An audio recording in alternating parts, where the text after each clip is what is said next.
Good morning, class, and welcome to today's session. Before we begin, I hope all of you are safe and doing very well. So tell me, what did you do during lockdown? Did you learn anything new or develop new skills? How about we take turns in answering this question? So, shall we begin? Very good. I'm very happy to know that all of you are doing so well. I'm sure you missed your school days, right?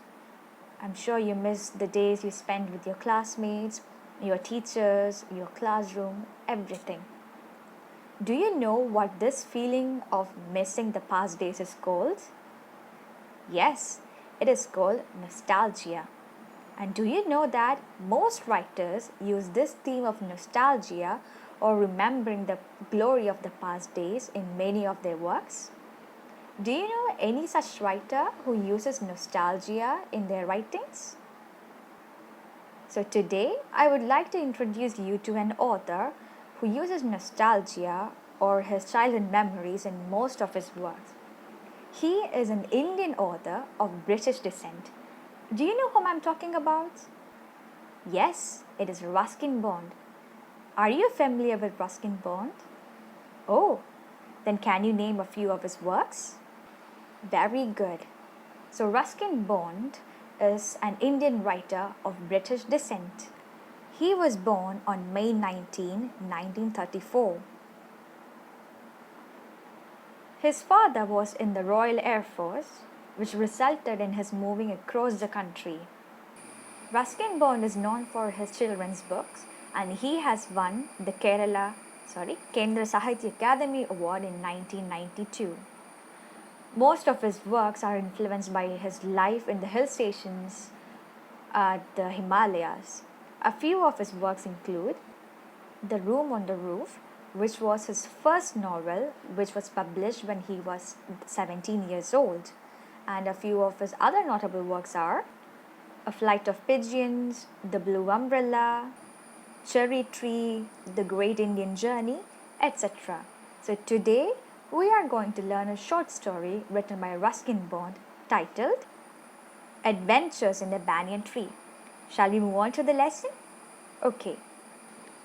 The story begins with Ruskin Bond recollecting his childhood memories at his grandfather's house.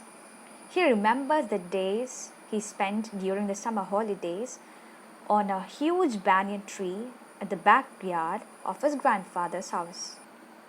He says that the banyan tree was older than the house he stayed in, and later on he goes on describing the banyan tree, how old it is, how magnificent it is, how big it is, etc.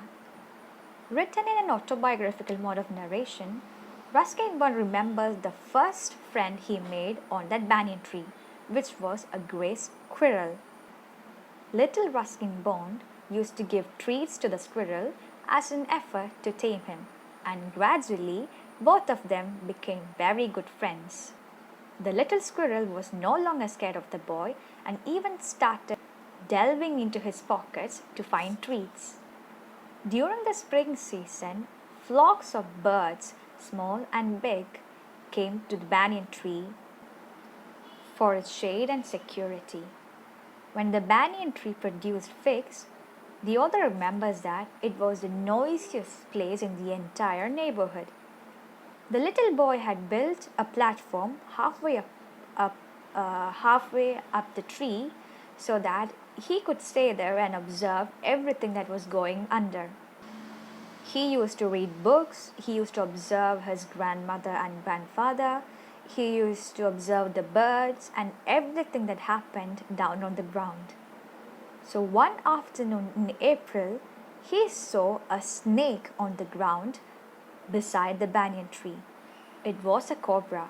The boy was very scared, but soon after, a mongoose came rushing after the snake from the bushes, and the mongoose and the snake started staring at each other aggressively, and then a very ferocious fight started.